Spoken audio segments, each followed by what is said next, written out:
नमस्कार दोस्तों, मैं आपके साथ विजय बीका और आप देख रहे हैं आपका अपना संसार क्रांति।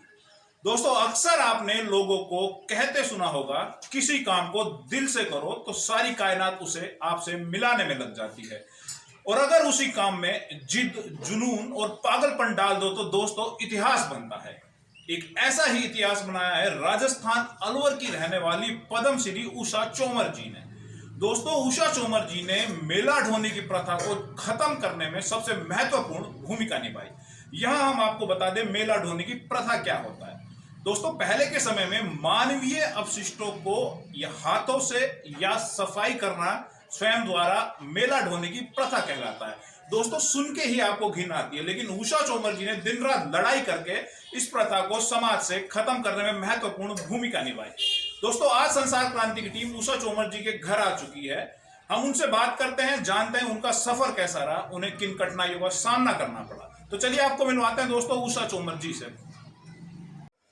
तो चलिए दोस्तों, आपको मिलवाते हैं पद्मश्री उषा चोमर जी से।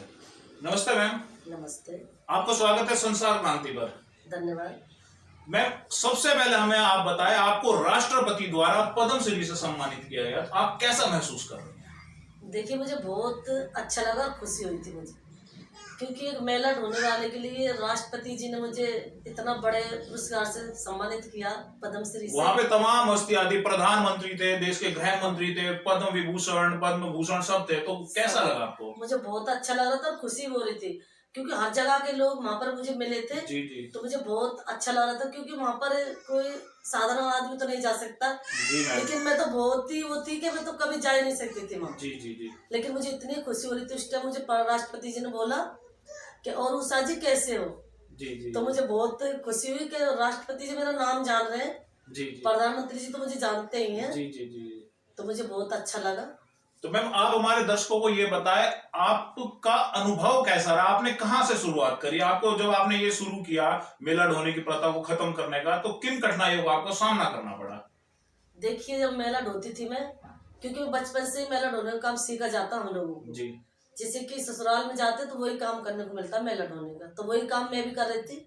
मेरी जैसे मैं छोटी थी, 10 साल की थी, तो मेरी शादी हो गई। जी मैम। फिर 14 साल की जैसे मैं यहाँ पर आई तो मुझे वही काम करने को मिला। जी जी। सिर्फ हम लोगों को क्या था, घर बदलता, काम तो वही था मेरा। तो वही काम मैं करती थी मेला ढोने का।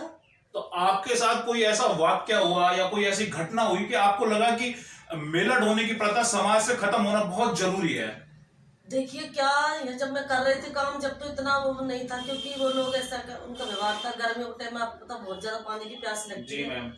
तो ऊपर से वो लोग पानी पिलाते थे, ऊपर से खाना देते थे, ऊपर से पैसे फेंक के देते। जी जी। जैसे कि हम लोगों के घर में मान लो शादी है, मेरी तबीयत खराब है तो मैं हो सकता है मेरा ढोने के लिए नहीं जाऊँ उनके घर, जी। लेकिन उनका ये सवाल नहीं था।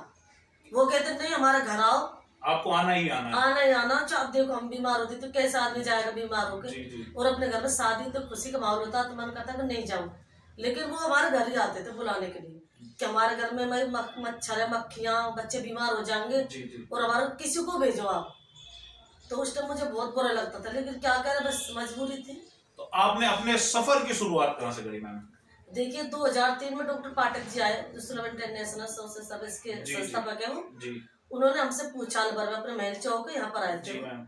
तो कोई लेडीज तो मेला ढोके जा रही थी और कोई आ रही थी। जी। तो आप बता, हमें तो इतने तरह घूंघटे मारती है लेडीज बिल्कुल मैम। तो उन्होंने कहा कि मेरी बात सुनो। तो हम उनकी बात सुनने से राजी नहीं थे, क्योंकि हम आदमी से पहले बात नहीं कर जी सकते मैम। और हमें इजाजत भी नहीं थी कि जी, जी। दूसरे आदमी से बात करें। जी तो उन्होंने कहा कि तुम लोग ये काम क्यों करते हो? जी। अब देखिए, पहली बार किसी आदमी ने सवाल किया था कि ये काम तुम क्यों करते हो। सही है। तो मैंने कहा और क्या करेंगे हम, ये काम नहीं करेंगे तो हमारे लिए तो यही काम, जी मैम। क्योंकि हमारा तो ये परंपरा चली जा रही, पीढ़ी दर पीढ़ी वही काम करते हैं हम लोग। जी जी। तो इन्होंने कहा कि अच्छा काम करने के लिए दूं तो क्या करोगे। अब देखिए, तो गंदा घिनौना काम कोई करना नहीं चाहता, सही बात है मैम। जिससे कि हर जगह हम लोगों को अपमान सहना पड़ता है। जी। तो उन्होंने कहा कोई अच्छा काम करने के लिए दूं तो क्या करोगे। हमने कहा कर तो लूंगे, लेकिन हमको उनकी बातों पर विश्वास नहीं था, जी।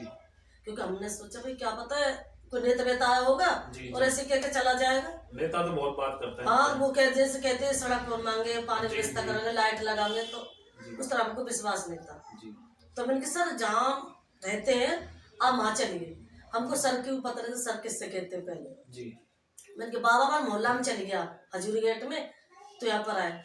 तो जो मेरा सवाल था वही इन लोगों के सवाल थे कि सर और क्या करेंगे, अगर ये सब्जी की दुकान लगा तो कोई सब्जी बेचेंगे, जी जी अगर वो कपड़ा सिलेंगे तो कोई इंची टेप से नाप तो लेना पड़ेगा, तो छुआछूत के कारण कैसे कपड़े सिलेंगे। जी मैम।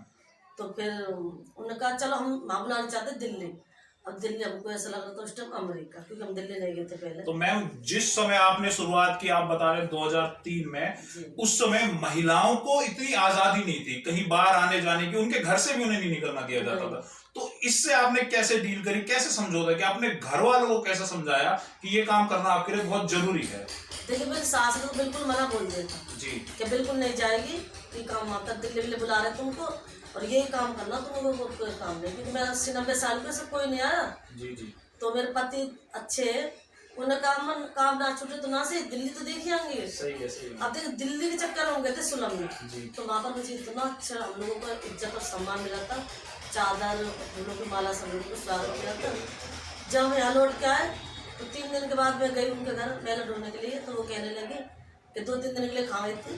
मैंने कहा अब नहीं आऊँगी तुम्हारे। जी मैम। मैंने कहा मैं तो एक अच्छी संस्था मिल रही वहाँ पर, क्योंकि मैंने सुलम में देखा ना तो कोई छुआछूत, जी ना कोई भेदभाव, ना कोई छोटा बड़ा, ना कोई ऊंच नीच का मतलब कोई भेदभाव नहीं वहाँ पर सब। तो मैंने उसी दिन से मन में सोचा कि यहाँ भी तो हमारे समाज के काम कर रहे हैं, तो जरूर थोड़ा ना हम ये काम कर अपना। जी मैं सिर्फ बिल्कुल नहीं करूँगी ये काम को, बस मन में रखा था मैंने बात कि मैं करूँगी नहीं काम। जी फिर यहाँ पर डॉक्टर पाठक जी ने नई दिशा के नाम से संस्था खोली, जी। तो वहाँ पर हम लोगों को सबसे पहले साफ सफाई के बारे में हम लोगों को बताया गया, पूरी ट्रेनिंग दी गई आप हाँ। लोगों को। फिर हम लोगों को पढ़ना लिखाया सिखाया उन्होंने, जैसे अचार पापड़ जबे कॉटन की बत्तियां जूट वे पार्लर काम सिलाई सिखाया गया कढ़ाई। आप लोगों हाँ को। हमने कहा सर से कि सर हम काम तो हम कर लेंगे जो सामान बना रहे, लेकिन सर इसको खरीदेगा कौन, जी क्योंकि हमारा लेबर तो बहुत छूत है, हमारा तो परछाई से दूर रहते हैं, वो सामान तो बहुत दूर की बात है। सही बात है। तो उन्होंने कहा तुम सामान तो बनाओ, सामान तुम्हारा मैं खरीदेगा वो सुलभ खरीदेगा। जी आज देखिए वो तो खरीद रहे हैं, लेकिन जिनों के घर में शौचालय साफ करने जाते थे वो भी आज वही लोग सामान मेरा खरीद के खाते हैं। मैम आपने इतना बड़ा काम किया, मेला ढोने की प्रथा को समाप्त किया, आप युवाओं को क्या संदेश देना चाहेंगे? किसी भी देश के युवा उस देश की रीढ़ की हड्डी होते हैं, भविष्य होते हैं, और हमारे जो भारत देश है मैम, यहाँ पे सबसे ज्यादा युवा है, सबसे ज्यादा संख्या में युवा है, तो आप उनको क्या संदेश देना चाहेंगे? देखिए सबसे पहले मैं उनको यही कहना चाहूंगी कि सबसे पहले तो पढ़ें, क्योंकि पढ़ाई बहुत जरूरी है, शिक्षा नहीं तो कुछ नहीं। जी मैम। तो मैं चाहती हूँ सबसे पहले वो पढ़ें, और जैसे कि लड़कियां लेडीज है, लड़कियां तो खासतौर से पढ़ें क्योंकि 2-2 घर संभालती हैं, जी और जो लेडीज है क्योंकि बाहर नहीं निकलती हैं। जी तो मैं चाहती हूँ उनसे कहूंगी यही कि प्लीज वो बाहर निकले, कुछ सीखे और कुछ देखे। जी। दोस्तों ये थी हमारे साथ उषा चोमर जी, जिनका कहना है कि लेडीजों को, युवाओं को देश के लिए काम करना चाहिए, लेडीजों को खासतौर पे घर से बाहर निकलना चाहिए, और सबसे अहम जो उषा चोमर जी ने कहा, पढ़ाई के बिना कुछ भी संभव नहीं है। तो दोस्तों ऐसी रोचक और दिलचस्प खबरों को देखने के लिए देखते रहिए संसार क्रांति।